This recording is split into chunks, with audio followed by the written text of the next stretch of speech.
पश्चिमी बंगाल विच विधान सभा चोणां दे लई अज तीजे गेड़ दी वोटिंग हुई है ते उधर अगले गेड़ दे लई चोण प्रचार भी जारी रहा है। प्रधानमंत्री नरेंद्र मोदी ने हावड़ा विच रैली नूं संबोधन कीता ते इस दौरान उन्होंने ममता बनर्जी ते तंज कसदिआं कहा कि दीदी दा जाना हुण तय हो गया। पश्चिम बंगाल के ये चुनाव अभूतपूर्व है। 10 साल तक दीदी ने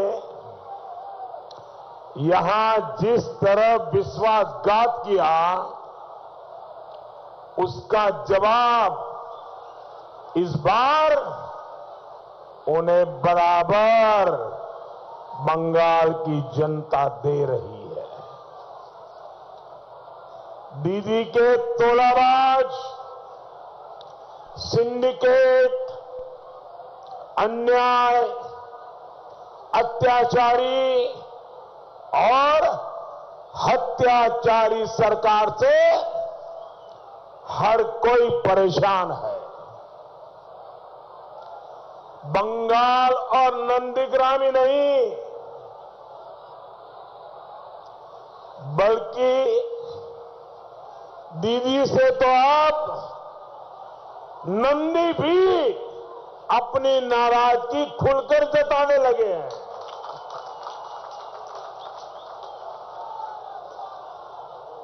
भाई और बहनों, स्थिति ये आ गई है कि दीदी के दल को आज पोलिंग बूथ पर पोलिंग एजेंट नहीं मिल रहे हैं।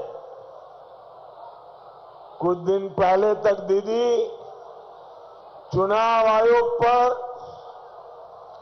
केंद्रीय वाहिनी पर पोलिंग एजेंट्स को रोकने का आरोप लगा रही थी। अब वो खुलेआम मान रही है कि उनके पोलिंग एजेंट्स ही उनके विरुद्ध बगावत करने लगे हैं। असल में हर गांव में माताओं बहनों का बहुत अधिक दबाव टीएमसी के कार्यकर्ताओं पर ही है। घर में ही दबाव पैदा होना शुरू हो गया है और माताओं और बहनों का अपने परिवार के व्यक्तियों पर दबाव क्या है? दबाव ये है कि वो गरीब, मध्यम वर्ग को लूटने वालों, खून बहाने वालों, हमारी आस्था, हमारी श्रद्धा को गाली देने वालों का साथ छोड़ दें। माताएं बहनें अपने परिवार में ही कह रही है। अपने नेताओं के खिलाफ टीएमसी के भीतर जो गुस्सा था वो हर रोज और तेज हो रहा है। लोग तो ये तक चर्चा कर रहे हैं कि 2 मई की बहुत बड़ी हार के बाद ये तृणमूल पार्टी ही बिखर जाएगी।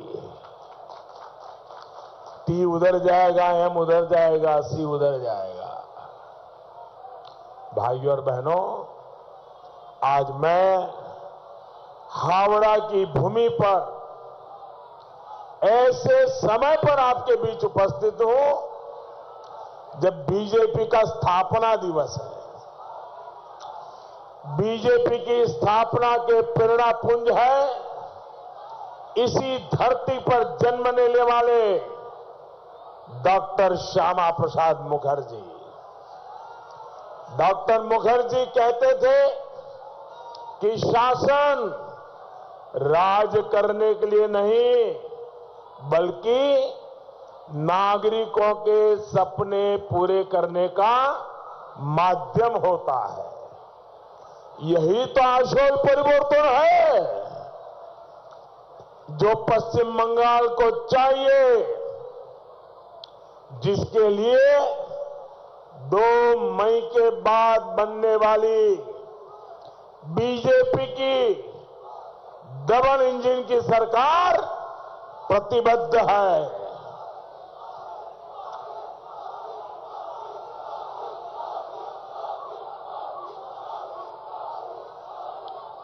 दोस्तों, आपका प्यार मेरी सर आंखों पर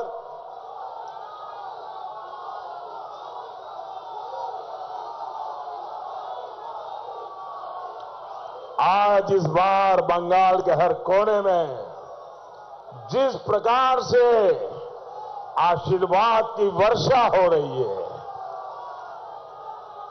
आपके प्रेम में कोई भीग जाए इतना तो मैं समझता हूं, आपने तो मुझे अपने प्रेम में डुबो दिया है भाइयों।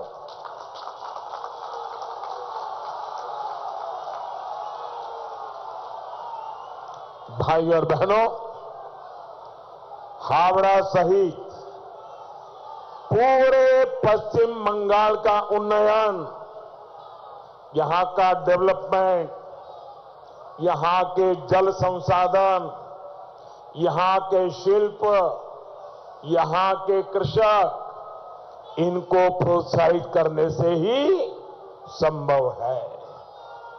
लेकिन सालों साल इसकी अनदेखी हुई, जिसको बीते 10 साल की दीदी सरकार की दुर्नीति ने बहुत ही गंभीर बना दिया है। यहां शिल्प का विशेष रूप से एमएसएमई का जो कभी पश्चिम बंगाल की बहुत बड़ी ताकत थी, उनका क्या हाल बनाया गया है, ये आपके सामने है। मेटल हो, जूट हो, बैडमिंटन शटल कॉक हो, ऐसे अनेक सामान की देश में डिमांड बढ़ी है, लेकिन यहां के उद्योगों में ताले लगते गए। इसकी सिर्फ एक ही वजह है, बंगाल में दशकों तक रहा कुशासन, दीदी की सरकार की दुर्नीति। बंगाल के आदर्शवादी जो लोग हैं, जो विद्वान लोग हैं, जो इंटेलेक्चुअल लोग हैं, बंगाल के आदर्शवादी लोग मानते हैं, सोतेर कोनो रूपांतर नहीं, आजो जा कालोता। दीदी ने बंगाल के साथ जो किया, उसका सच सामने आ चुका है। रुकते हैं एक छोटे ਜਿਹੇ ब्रेक के लिए। ब्रेक के उस पार पीएम मोदी ने ममता बनर्जी ते की लगाए इल्जाम।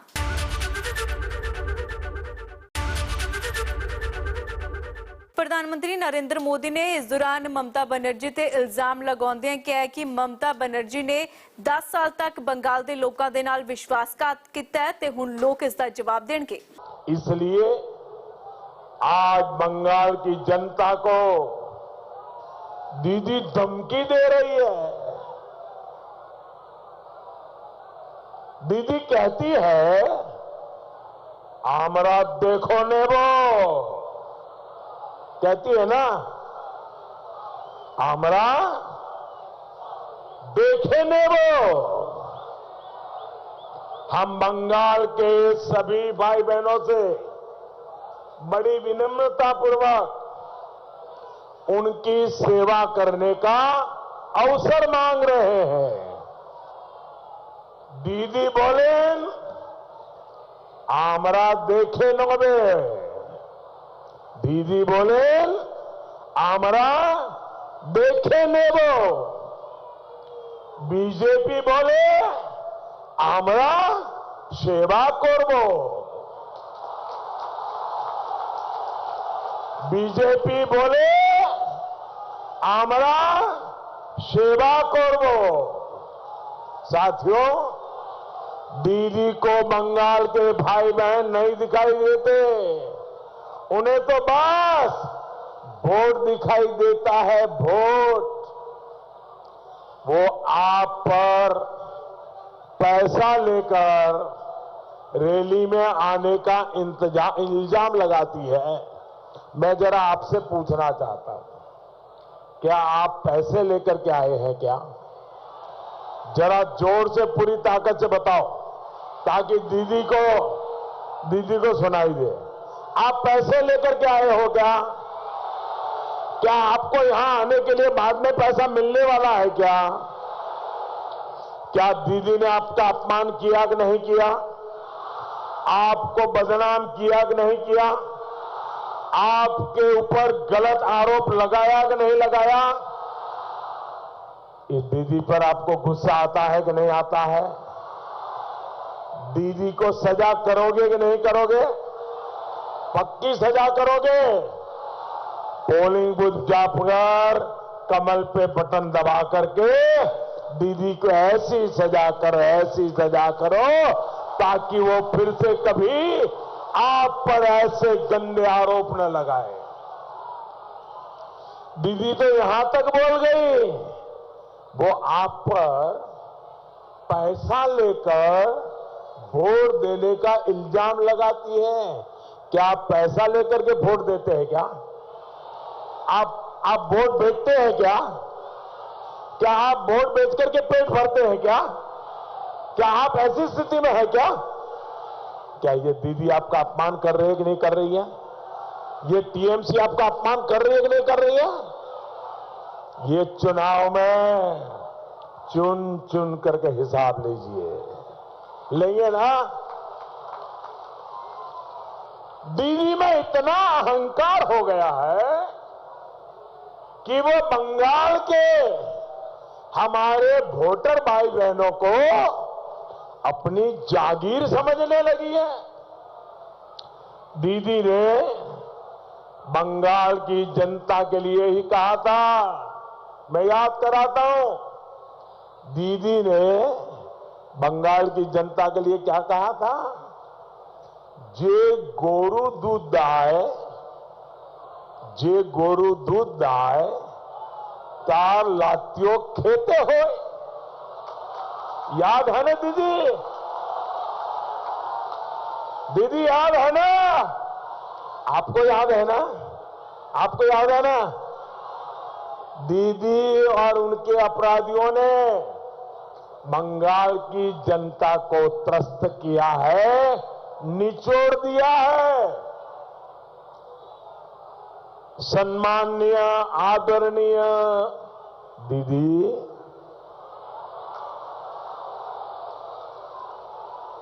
आदरणीय दीदी, ओ दीदी,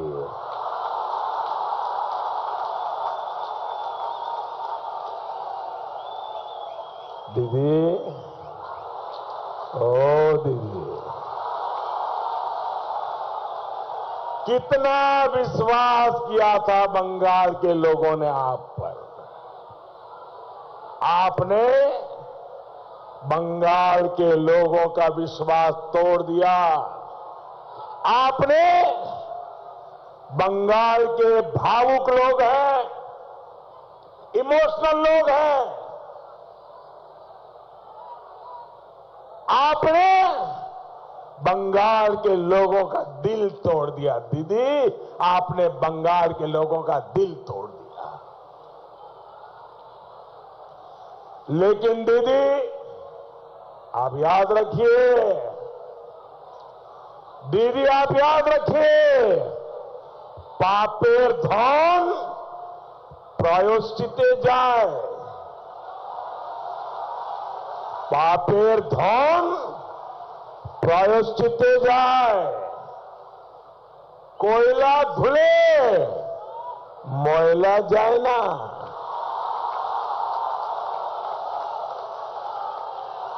कोयला धुले मोयला जाए ना। साथियों, हार की हताशा में दीदी आजकल मुझ पर गालियों की बौछार कर रही है। बंगाल के लोग दीदी का ये आचरण देखकर बहुत दुखी हैं। देश और दुनिया में इसकी चर्चा हो रही है कि बंगाल की एक कौन की छवि दीदी प्रस्तुत कर रही है। आजकल दीदी को मेरे उच्चारण पर भी बहुत ऐतराज हो रहा है। बंगाल के मेरे भाइयों बहनों,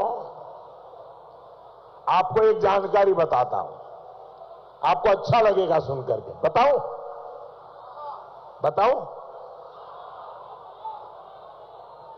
लेकिन ये चुनाव वाली नहीं है, चलेगा ना? ऐसा है, प्रधानमंत्री के तौर पर हमारे जो सांसद है देश के, हमारे जो मुख्यमंत्री वर्ग है, उनका जब जन्मदिन होता है तो मेरी ऑफिस से मैं एक चिट्ठी लिखता हूं सबको।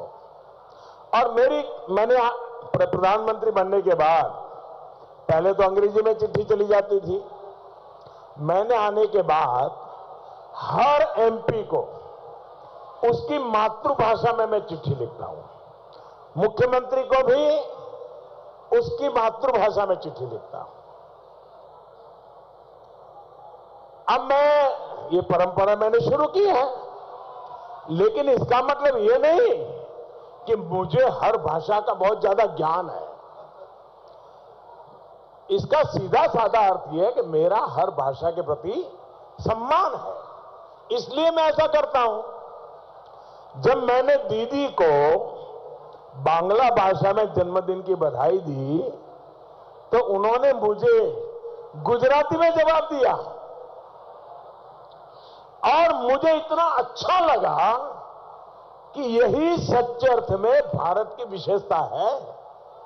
इतनी भाषाएं, इतनी बोलियों वाला समृद्ध देश दुनिया में कोई नहीं है। इसलिए मैं जहां जाता हूं वहां की स्थानीय भाषा में एक दो वाक्य बोलने का प्रयास जरूर करता हूं। बंगाली नहीं, मैं जब तमिलनाडु जाता हूं तो कोशिश करता हूं कि तमिल भाषा के कुछ शब्द अवश्य बोलूं। मैं जब केरल जाता हूं तो प्रयास करता हूं कि मलयालम भाषा के कुछ शब्द बोलूं। ये हर भाषा के लिए अपनेपन का, श्रद्धा व्यक्त करने का मेरा एक तरीका है। ठीक है, उच्चारण की गलतियां होती हैं, लेकिन मैं पूरी ईमानदारी से प्रयास तो करता हूं। मैं तो हिंदी में भी बात करता हूं तो उसमें भी अनेक गलतियां होती हैं।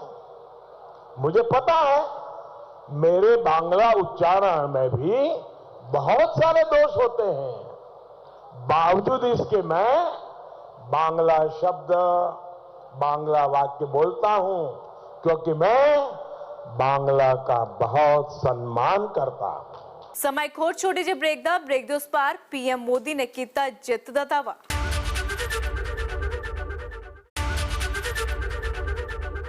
ਰੈਲੀ ਦੌਰਾਨ ਪ੍ਰਧਾਨ ਮੰਤਰੀ ਨਰਿੰਦਰ ਮੋਦੀ ਵੱਲੋਂ ਬੀਜੇਪੀ ਦੀ ਜਿੱਤ ਦਾ ਦਾਅਵਾ ਵੀ ਕੀਤਾ ਗਿਆ ਤਾਂ ਉਹਨਾਂ ਕਿਹਾ ਹੈ ਕਿ 2 ਮਈ ਦੇ ਨਤੀਜਿਆਂ ਤੋਂ ਬਾਅਦ ਪੱਛਮੀ ਬੰਗਾਲ ਵਿੱਚ ਵਿਕਾਸ ਦੀ ਗਤੀ ਤੇਜ਼ ਹੋ ਜਾਵੇਗੀ। अरे इसको तो प्रोत्साहित करना चाहिए, लेकिन वो मेरे इस प्रयास पर भी भड़की हुई है।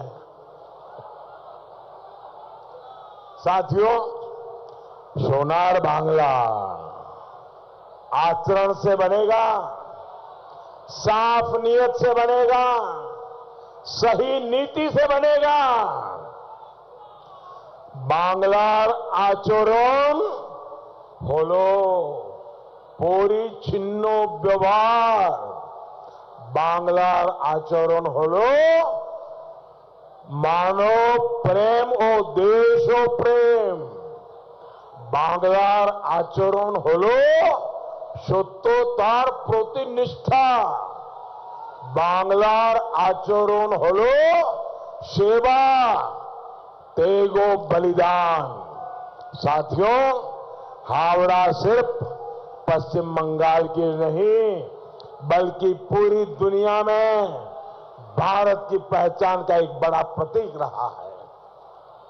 हावड़ा ब्रिज हमारे किस्से कहानियों से लेकर भारत की कनेक्टिविटी की भी पहचान रहा है, लेकिन दुर्नीति के लंबे कालखंड ने हावड़ा को क्या दिया?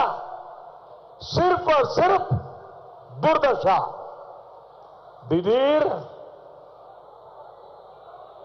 10 বছরের রাজত্বে পৌরসভা আর পৌর নিগমগুলি মানুষকে ঠিকমতো পৌর পরিষেবা প্রদানে বেশি গুরুত্ব না দিয়ে building plan, water connection, parking अनुमोदने कटमनी, दुर्नीति, सिंडिकेट, टोलबाजी के अग्राधिकार दिए छे। इलेक्शन ना करिए लोकल सेल्फ गवर्नमेंट के राजनीतिक दले ऑफिस बनिए दीछे। साथियों, तृणमूल के सिंडिकेट का आंखों देखा हाल बताने वाला एक टैप पूरे देश में चर्चा का विषय बना हुआ है। न्यू टाउन से कैसे कंस्ट्रक्शन का सिंडिकेट विकसित हुआ, कैसे हावड़ा सहित पश्चिम बंगाल के अनेक शहरों को भाईपो सर्विस टैक्स ने बेहाल कर दिया, ये पूरे देश ने सुना है। हालात ये है कि सड़कें पानी से भरी रहती है और घरों में पानी आता नहीं है। गंदा पानी पीने से यहां के बच्चों में हैजा जैसी बीमारियां आम हो गई है। गंगा किनारे भी लोग प्यासे हैं। ये कहावत दीदी सरकार की दुर्नीति ने सही साबित की है।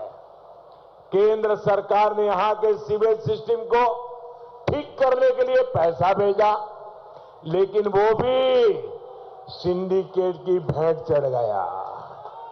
ਫਿਲਹਾਲ ਇਸ ਬੁਲੇਟਿਨ ਵਿੱਚ ਇੰਨਾ ਹੀ। ਤੁਸੀਂ ਮੈਨੂੰ ਦਿਓ ਇਜਾਜ਼ਤ। ਪ੍ਰਦੇਸ਼ ਦੁਨੀਆ ਤੇ ਪੰਜਾਬ ਦੀਆਂ ਵੱਡੀਆਂ ਖਬਰਾਂ ਵੇਖਣ ਦੇ ਲਈ ਬਣੇ ਰਹੋ ABP ਸਾਂਝਾ ਦੇ ਨਾਲ। ABP साझा, जोश, जज्बा, जुनून।